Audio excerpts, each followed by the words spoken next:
दिवाली के त्योहार में भले ही अभी तक महीने से ऊपर का समय बचा हो, लेकिन मोदी सरकार ने किसानों को दिवाली से पहले बड़ा तोहफा दिया है। 56वीं जीएसटी काउंसिल की बैठक में कृषि उपकरणों और खेती से जुड़े सामानों पर टैक्स कम करने का ऐतिहासिक निर्णय लिया गया है। कृषि यंत्र जैसे ट्रैक्टर, वानिकी, बागवानी मशीन, हार्वेस्टिंग और थ्रेशिंग मशीन, कंपोस्टिंग मशीन आदि की जीएसटी दरों को 12% से घटाकर 5% कर दिया गया है।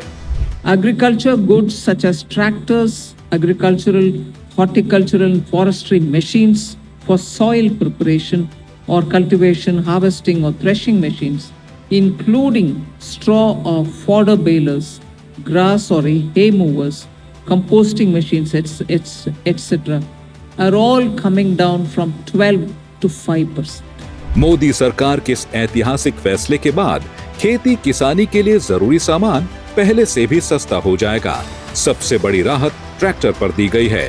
पहले ट्रैक्टर पर 12% जीएसटी लगता था, अब इसे घटाकर सिर्फ 5% कर दिया गया है। इसका सीधा लाभ किसानों को मिलेगा।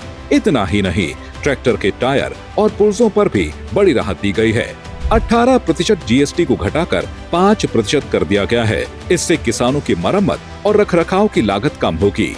खेती के लिए जरूरी सामान जैसे उर्वरक, बायो कीटनाशक, micro nutrients, drip irrigation system और स्प्रिंकलर पर भी जीएसटी घटाकर 12% से 5% कर दिया गया है।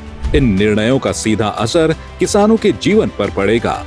खेती बाड़ी का खर्च कम होगा और किसानों की आमदनी बढ़ेगी। यह कदम साबित करता है कि मोदी सरकार किसानों के कल्याण के लिए प्रतिबद्ध है। किसानों को सशक्त बनाकर ही आत्मनिर्भर भारत और विकसित भारत के निर्माण में अहम कदम बढ़ा रही है।